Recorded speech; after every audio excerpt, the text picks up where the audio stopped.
You are listening to Proof Text, a Glossa House podcast exploring Scripture and all things related to it. New episodes are released daily. For more information, check out glossahouse.com and subscribe to our channels on Spotify and YouTube. Welcome and enjoy. Shalom, my name is Dr. Jennifer Noonan, and I want to welcome you to another episode of SLA Insights, where we're applying what we can learn from second language acquisition research and applying it to the teaching and learning of ancient languages, Hebrew, Greek, and Latin. I'm in the middle of talking about reading and the importance of the various skills that come into play in a learner's mind as they're learning to read. Now, in previous episodes, I've talked about the lower level reading skills like word recognition, syntactic parsing, and meaning proposition encoding. And those skills sort of build on one another. You start small with word recognition, build into syntactic parsing, looking at how words relate to one another, and then finally looking at meaning proposition encoding, where we're looking at phrases and clauses and how they come together to build meaning and how your brain works with those larger pieces of data. Now, these lower level skills need to be mastered or automatized before a reader has enough working memory to engage in the higher level or higher order skills. So today, in this episode, I'm going to introduce, in more general terms, the higher level skills needed for reading fluency, assuming that those lower level skills have been automatized. And then in future episodes, I'll kind of pull apart and talk about each of the higher level skills in more detail. So as we move into the higher level skills, of course, a reader is really most interested in comprehension and interpretation. And comprehension involves a construction of mental representation of the content of the text. Let me say that again. This is from Kate Kane. She says, quote, comprehension involves the construction of a mental representation of the content of the text, end quote.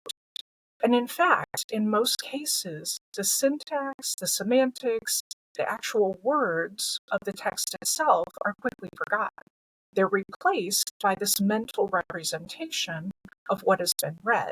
And so as we move into the higher order skills, we're leaving behind word recognition and syntactic parsing because it's now being replaced with this mental representation of the meaning. So what's going on during fluent reading, and I've also covered this in a previous episode, but just to review here, what's going on during fluent reading is that readers are creating mental links between the words, phrases, sentences, even paragraphs, all while transforming the symbols on the page into his or her mental representation of the text.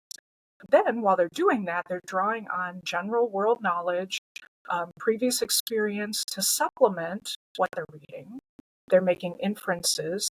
They're holding in working memory what was just read while reading the next sentence. And so, as you can see, this is placing some significant demands on the reader's working memory. So the lower level skills are not automatized. All the working memory is going to go towards, say, word recognition, for example, and there's not going to be much left over for comprehension or interpretation. Also, if they're struggling with word recognition at a very low level, it's going to slow the reader down, and the phonological loop, which we've talked about in previous episodes, is going to time out, and there's not going to be enough left to get to comprehension or interpretation. However, if those lower level skills are automatized, if the learner can very quickly and immediately recognize words, put them together syntactically, get to the point of starting to draw meaning from the text, that's when we can move on to the higher level mental processes involved in reading. They're also called higher order comprehension processing. So just a general introduction to what these are. And as I introduce them, keep in mind that these don't exactly build on themselves the way the lower level skills do. The lower level skills we start at word level, move to phrases, clauses, and so on.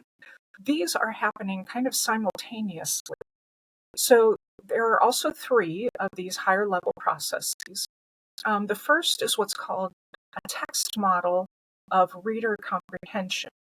And this is more of a bottom-up kind of processing where they take the meaning gleaned from the text only to build comprehension. The other is more of a top-down, so we're kind of coming from both angles here. The top-down is more of a situation model of reader interpretation.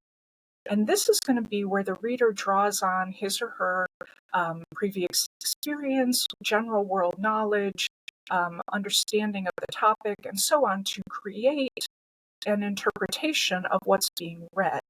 And so they're going to draw on what they already know from the top down, use what they're reading bottom up, and together those are going to help them build and understand the meaning of the text.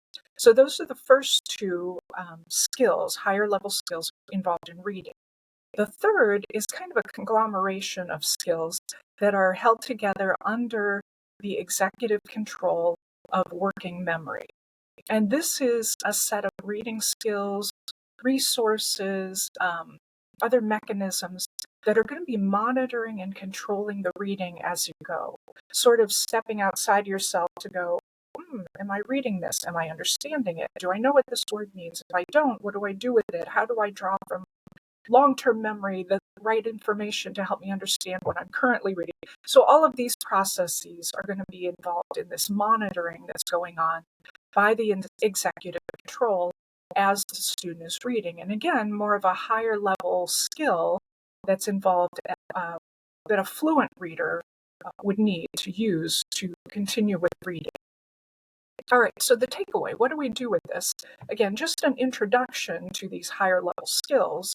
The first takeaway is that comprehension is complex. And there's a lot that goes into it. It's not just a matter of, can I decode what these words mean? It's putting them together, it's making inferences. There's so much going on. And so we need to be aware of that and respect that as we learn and as we teach reading. It's a lot bigger than just memorizing vocabulary and a few grammar points. The second takeaway is that in the brain, the meaning of the text is encoded not in words and phrases, but in concepts and ideas. And if we're going to get to the point of understanding and interpreting the biblical text or the ancient Latin church documents, we're going to have to get to the point of understanding concepts. It's got to move, again, beyond words and phrases. Now, what I'm not saying is skip over the teaching and the meaning of the words, because you can't get to those higher level skills if you don't start there.